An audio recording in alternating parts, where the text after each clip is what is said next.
Today, we are debunking some of the common bearish arguments that we've been hearing around town. And one of those arguments, Miles, is this idea that valuations are simply too high, that the equity markets are no longer a buy.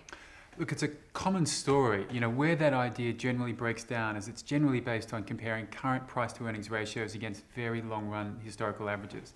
And comparing today's price to earnings ratios against periods like the 1970s, where interest rates and inflation were in the region of 15%, doesn't really tell us anything useful about what's happening in the market today. When interest rates and inflation are high, price to earnings ratios are low, and when interest rates are low, price to earnings ratios are high. That statement is a truism. Pointing it out isn't an argument that valuations are stretched.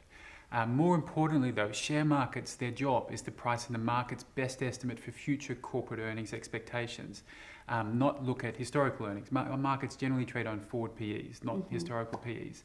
And we're in this situation right now, as we've been saying, the global economy is in the best shape it's been in for the best part of a decade, and that's flowing through to corporate earnings. So we've had this wonderful move up in share markets globally over the last year, but it's been very much a fundamentally driven rally. Share markets have just been following earnings estimates higher. And the way we can see that is that valuations, for all the hype, are largely unchanged. The forward PE for global share markets trades at around 16 times, where it has done for the last 4 or 5 years. Valuations haven't really become that more stretched. And more importantly, relative to other asset classes, shares still look like really good value. In fact, you could even call them cheap. And I know that's going to sound like a stretch for a lot of people. But the earnings yields that shares offer today is far, far higher than the yields on offer from other major asset classes like high yield or corporate bonds. And those instruments, yields, especially after accounting for inflation, have basically disappeared. Shares are riskier investments than bonds. They should offer a higher yield, but the pickup, the extra yield you're getting today from owning the share market is far, far higher than what it's been in the past.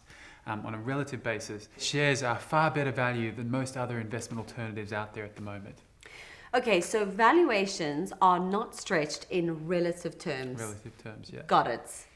Join us next time as we look at debunking the bearish argument of low volatility.